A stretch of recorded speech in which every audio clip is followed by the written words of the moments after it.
Democratic Party. Yeah. Do you not think Joe Biden had cognitive problems? I'm joking. Hold on. I'm joking. Okay. I agree. I agree with you, Prof. I think they've gotten a little bit better. I think they've gotten a little bit better. They were really bad at first, but like the fact checking is better now. At first, it was a very clearly right-leaning operation, which I'm sure it still is, but it's a little better. I mean, it's, Dave Rubin being humiliated in this way, I would say is objectively good for the discourse. Listen. No, I'm with you. I'm trying to read what's going on The here. Democratic Party, the left, is clearly receptive to the needs of the American people because it's shown in the elections. It's shown in the candidates that they're giving out. If you need Zoran Mamdani in New York, you'll get it. If you need Abigail Spanberger in Virginia, you'll get it. If you need James Salarico, We have to in Texas, regulate Ossoff homeschooling in far more Georgia, than we have. you're Yeah, going I'm to on get it. board But with you know that, what Shark party Tank. hasn't I feel changed you on their that. mind? What party's so Highly crazy regulated that they will go back to homeschooling their is number one something that I campaign think promise and could say work. Affordability is a hoax. I would It's support MAGA. that. And it's evident that, hold on, a lot of people say Trump is stupid.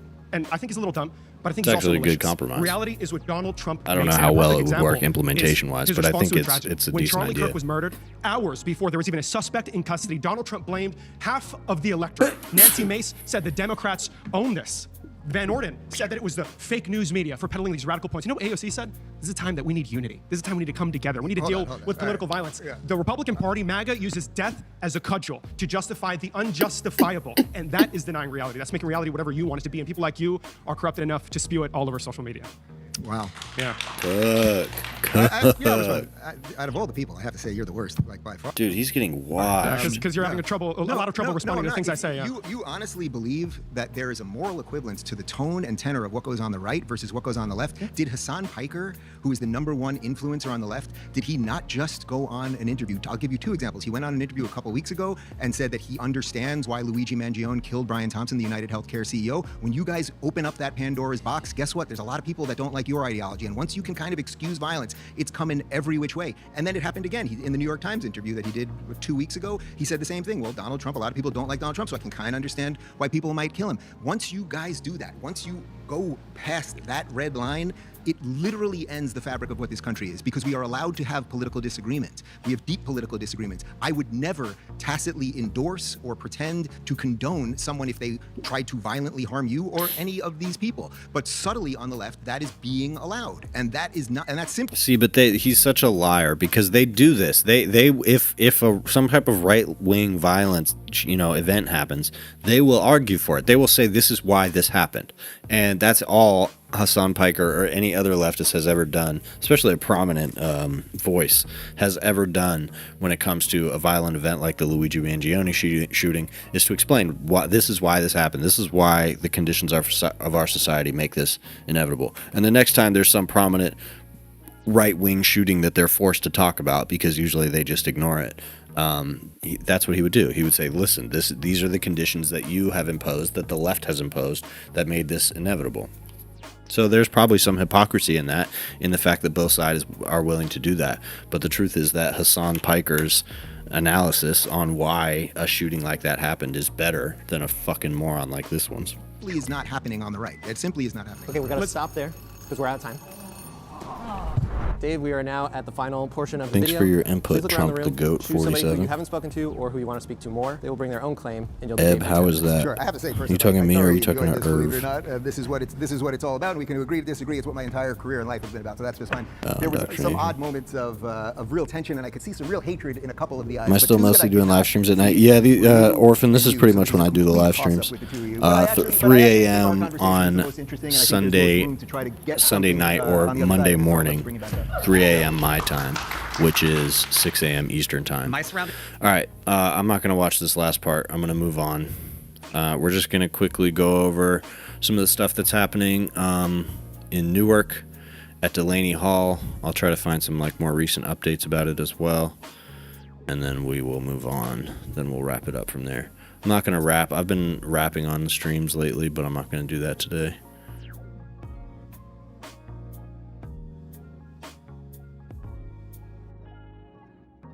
It's been a good stream, though. So I just want to go through some of this footage and give you guys a sense of what's going on here. And here, cops are arriving from the back to chase rioters out. Cops are arriving here from behind. Protesters were standing right here at the line, and now they're chasing them out. They're chasing them toward.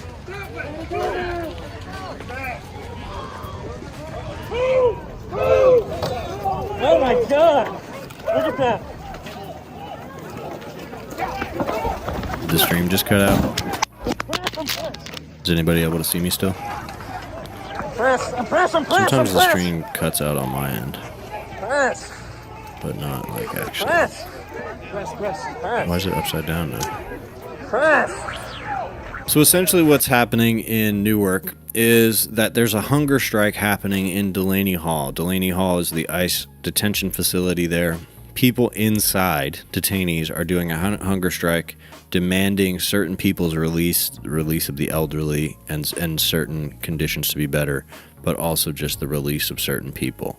So that there was some meaningful protests happening there, and that has escalated into oh,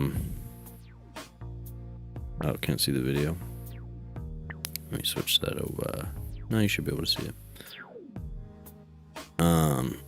So that's escalated into essentially what's happening in the Newark case, which is somewhat rare, is that the state police are helping the ICE facility. So you have, in these instances of these videos, what's happening is the state police are the ones who are trying to quash this protest. So this is a usual dynamic that happens with these protests, where you've got people from the left that are out in the streets, and more often than not, the local police, the local government gets mixed up in having to or trying to suppress the protests, and that, you know, obviously increases the tensions with the protesters and stuff like that. And so you get a lot of people who are who then say, you know, the local government is fascist, whatever. I can't remember the name of the governor or the mayor that people are specifically pointing to. But the truth is, the local government is under pressure to squash this, because if they don't, they're going to face punishment from the federal government. So that's not an excuse. It's just the reality of the situation, that the reason the local government is trying to clamp down on these protests is because if they don't, they fear that Trump will go after them. Trump will try to cut funding and all that. And then there's the reason there's some MAGA people there is because there's some counter protesting that's happening, and you know, that was the reason that the Proud Boys showed up. The Proud Boys showed up for a little bit and then were chased out. So the protesters got the Proud Boys to leave, I think, pretty shortly. So most of the stuff, most of the unrest that has been happening has not been left versus right violence, but left, and not even left versus ICE violence, but police versus the protesters. And so you're now seeing escalating tensions between these protests and the local government and the local police. This here's some footage of the Proud Boys walking up, and then I think the Proud Boys got chased out shortly after. There was some footage of that. I don't remember where it was at. So this was an instance of people trying to push the barricades. Barricades are what the police are using to push back the protests. Here was an interesting instance of one of the protesters yelling at the people who were pushing against the barricade, telling them to stop it. So that's, you know, increasingly the kind of... Yeah, I don't think you guys can see the video. Fuck. Why not?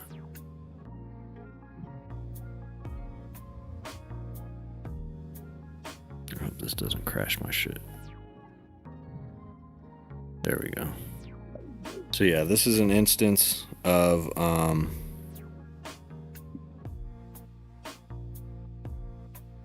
is it really gonna post it as two separate videos? I fucking hope it doesn't. Okay, yeah, sorry. I got the vid going, sorry. Has the stream got interrupted at any point, or has it just been one continuous stream? So yeah, here's footage of the protests. I want to try to find some more, but I also don't want to interrupt the stream.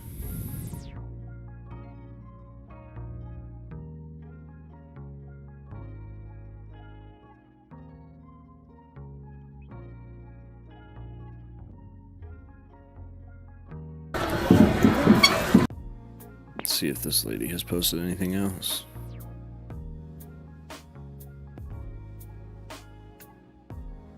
right now, and that's it. To leave. If you don't leave out here in an orderly fashion, you are coming with us. Do you understand that? This is them telling the press that they have to leave, which is, I believe that's illegal.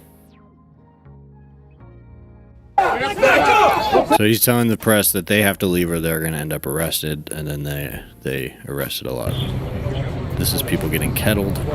So this is a very important thing for people who are going to be out in the streets protesting, and especially if you're in a position to you know, like show some leadership or decide where a certain group of people moves, you have to prevent yourself from being surrounded by the police. There are going to be times where somebody in the group is encouraging you to do something or encouraging you to essentially stay on the front line and stay confrontational with whatever the police line is.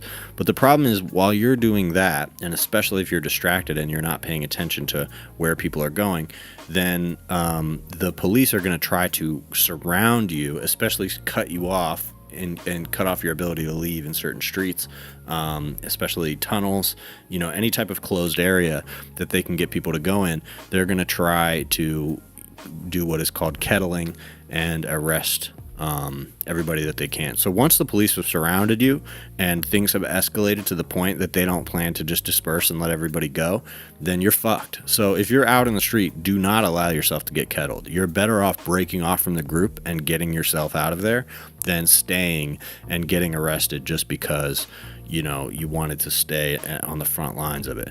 Now, that being said, if there's some kind of concerted purpose, like the goal is to get arrested, which sometimes is the case, not something I would recommend, but sometimes is the goal, maybe in that instance. But you should not allow people on the street to convince you in real time that should be your goal. If that's not what you went into, you know, with an intention, like there's some kind of plan to try to put pressure on the police force, on whoever the arresting officers are, or the detention center, by getting arrested, if there's not a concerted plan to do that, don't allow yourself to get arrested. Don't allow yourself to get kettled, because they will do that.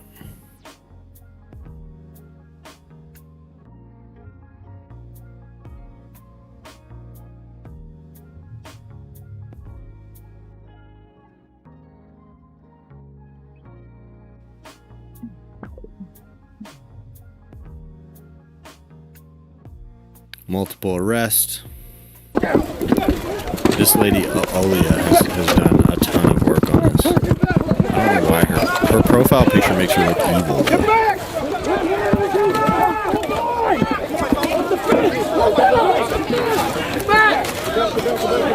People being shot and arrested.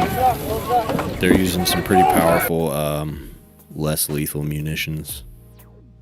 Protesters fully kettled. So it looks like a decent amount of these guys were arrested last night. And this was after being pushed a decent amount away from Delaney Hall.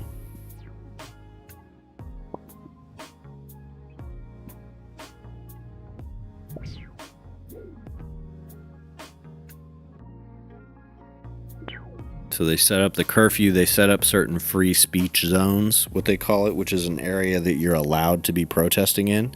And then the implication to that is that any other area you're not allowed to be protesting in, meaning it is not a free speech zone.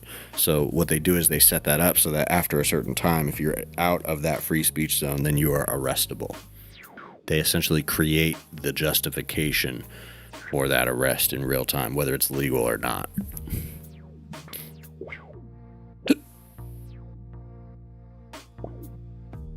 Do not call us rioters. We are peaceful.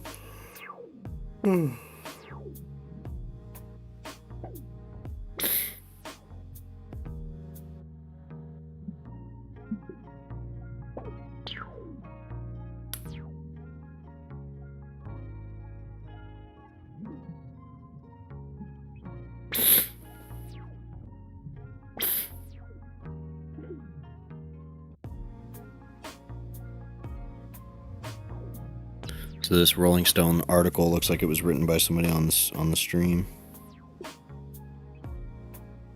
No, you're doing great, Orphan Maker. I appreciate it. You're not spamming at all.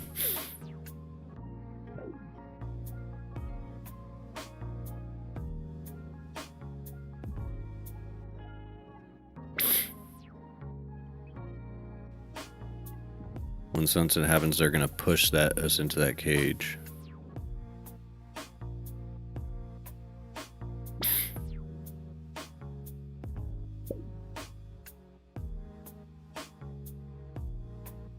That's the free speech zone. And okay, Mikey Sherrill or Mickey Sherrill is the one that everybody has been saying is, you know, she is, or he or she?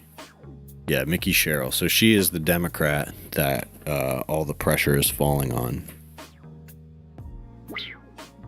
Group of detainees in DHS custody began a hunger and labor strike over what they claimed were inhumane conditions inside the facility. A series of letters, detainees described a horrific list of ailments and injustices, including the persistent spread of disease, long response times by guards in the case of accident and injury, worm-riddled food, insufficient medical care, and dilapidated bathrooms that were in inhumane condition. We'd like to apologize for the way we entered. Our American dream is safety and protection with our families. Although this is a difficult situation, we trust in God and believe in American justice. These words are going to live in history.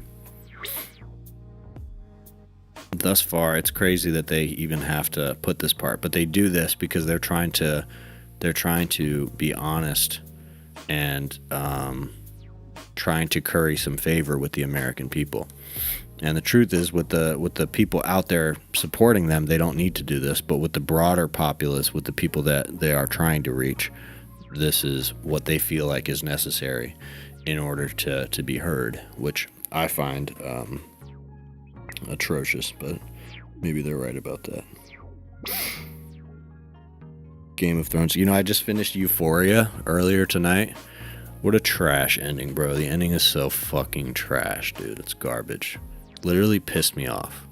This last season pissed me the fuck off. And there's some good shit in there, but like it was good enough to keep watching. But man, the way he ended it is the most right-wing, fake, trad, reactionary, hollow bullshit. The ending of Euphoria is the equivalent of a Dave Rubin debate argument. American justice has been hard to find. They claim that after surrendering to U.S. authorities, they've been held for months. One of the letters, even when they sought to voluntarily return. This is an important aspect of this all that I'm going to get to in a second. One of the letters contained hundreds of signatures who were desperate to get out, offering to leave the country by any means.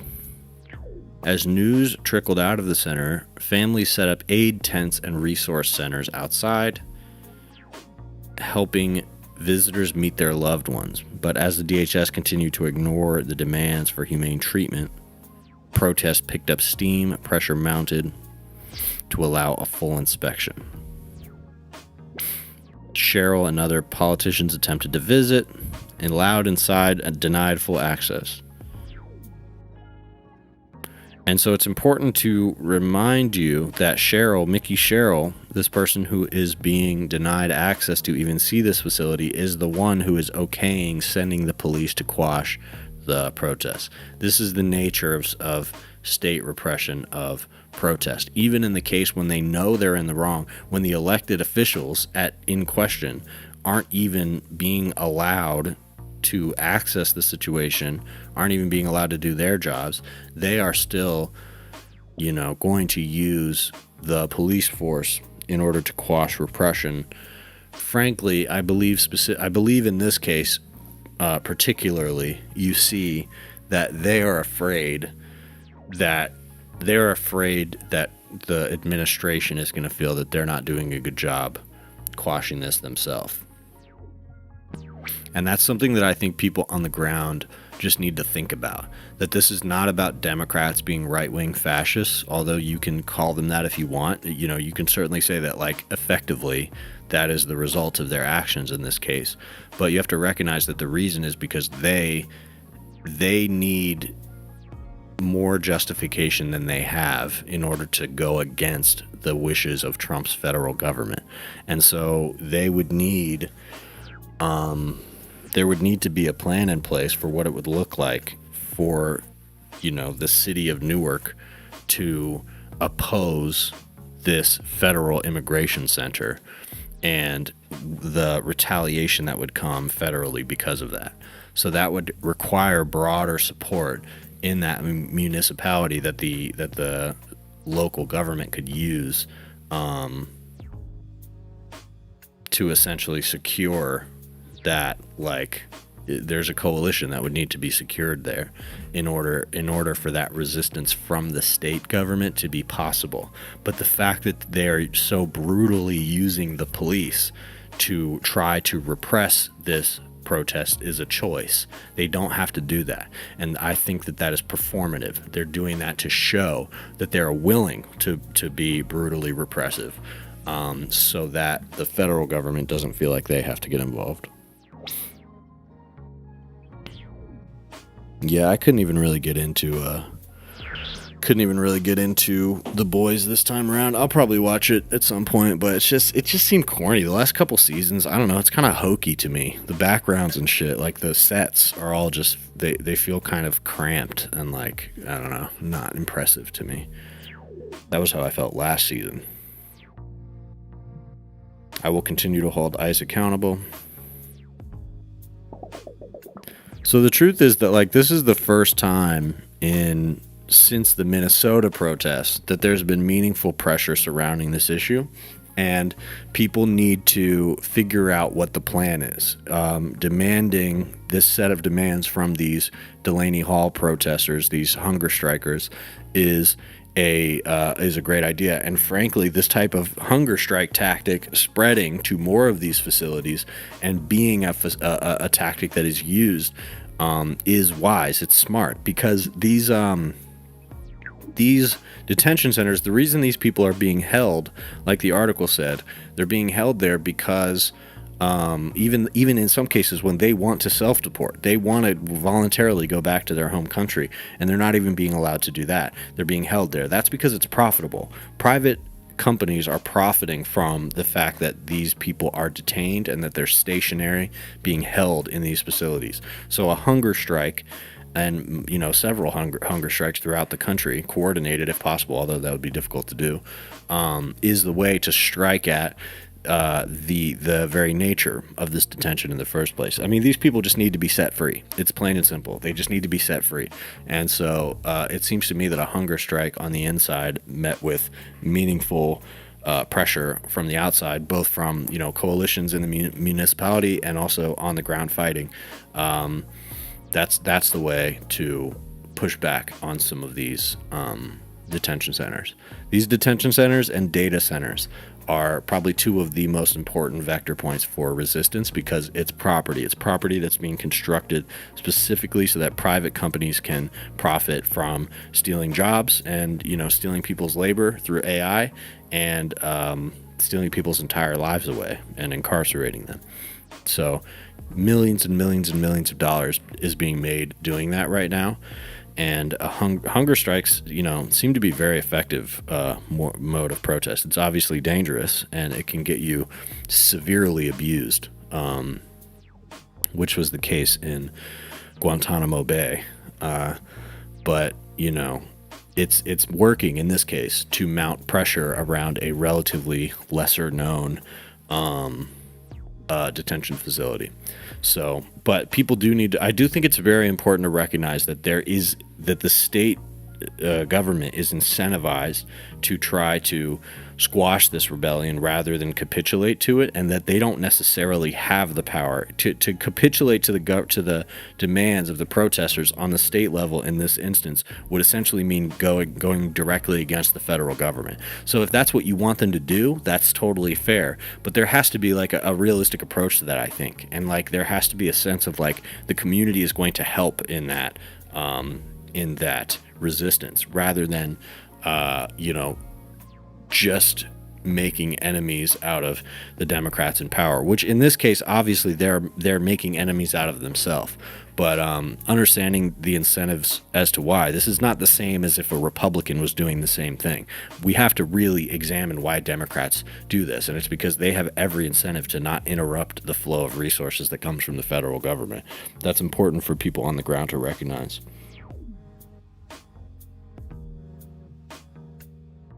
Am I ever going to pivot to country? No, absolutely not. Hunger strikes don't matter to psychopaths, but it does seem to force action in some cases. It's something I've been thinking about lately, because I would agree with you that it doesn't seem like the kind of thing that they have to care about. But, a lot of times hunger strikes do force concessions. It is a very, very effective method, especially in a case of carceration and imprisonment. It's worked. It has a rich history. It doesn't always work, but it does have potential to work.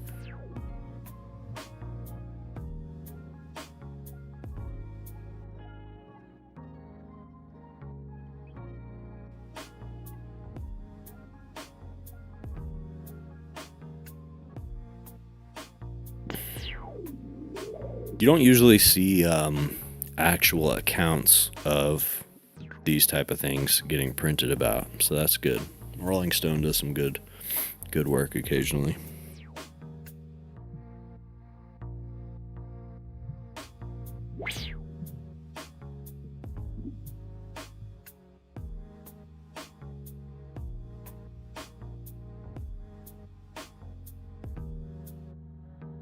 Yeah, this was a shift change. I saw footage of this. They essentially threw a bunch of tear gas into the street to push the protesters back and distract them so that they could switch out for the shift.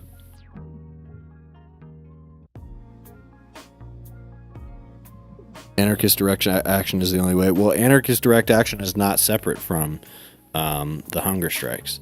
The hunger strike is a form of that anarchist direct action. Hunger strike is absolutely a form of direct action. It is absolutely working in this case. There's no doubt at all that the hunger strike is helping to mount pressure. So it's not the only thing. It's not enough. It's not enough to just starve yourself to death. But the truth is that it works. And especially if there's a tension on it, what happens is all of a sudden it becomes a situation out of your control, where you go from just being a detention center that nobody's talking about to now you're the detention center that's willingly starving people. And that does work. It's working right now. It's unclear whether the type of resistance that's happening outside is going to help the end goal, secure the demands of the hunger strike. It seems to me that the hunger strike is the part that's undoubtedly working because it has mounted pressure on the outside.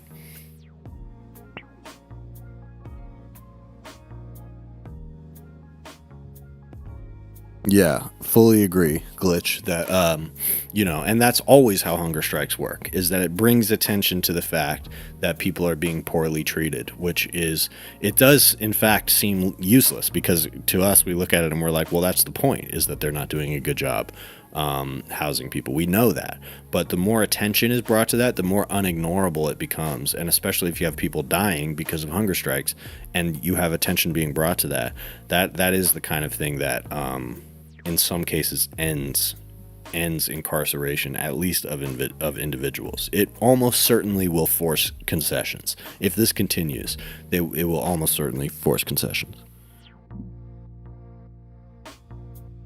We're all Gazans eventually. I don't know, Ryan. I don't get what you're saying. I don't.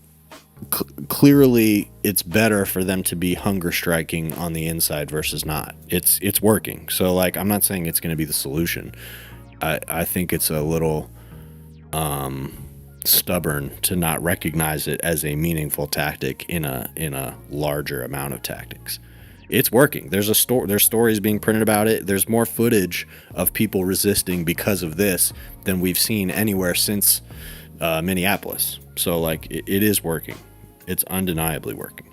Will it end up working and actually securing the demands? I don't know. But absolutely more of these type of hunger strikes will help. You say half the country doesn't give a fuck, but I think that's actually not true. There's a small amount of people in this country that support it, and I think most people, the more they are forced to become aware of these conditions, the more they will be against it. Most people in this country have the attention of goldfish, bro. So if there's stuff on the news that's making this detention and these anti-immigration programs look bad, these deportations, etc., people are going to change their mind about it. They're at least gonna pretend to. That is the pattern that we've seen happen over the last several years in America. The question is, can it be directed in a way that actually gets real concessions. In the case of this hunger strike, it could, because there are real concessions being demanded. And those are concessions coming from the people within Delaney Hall. So us to shake our head at that and say, no, they shouldn't be doing that. We should be, moving our focus away from the demands of these detainees is wrong. We should absolutely be supporting them in their demands and their hunger strike.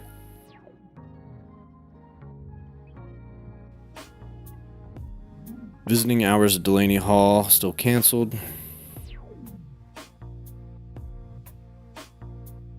Militarized compound.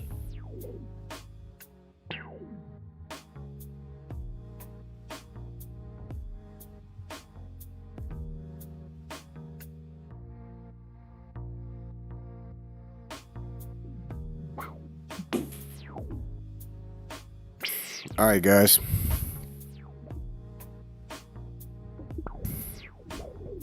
Ryan, I think you're being a little obtuse. I think you understand my point very well. But I'm going to call it. I appreciate everybody in the chat. I appreciate you guys. This was a good one. I'll be back with another video tomorrow morning, and I'll be back on stream next week at the same time. So next Monday at around 3 in the morning, or you could call that Sunday night, whichever. That's when I'll be back. And much love to everybody. Everybody be safe. Find a way to help the resistance at Delaney Hall if you can. Find a way to support. Find a way to donate. And if you are going to go out in the streets, be safe, go prepared, and do not get kettled. Everybody have a good night. Be safe.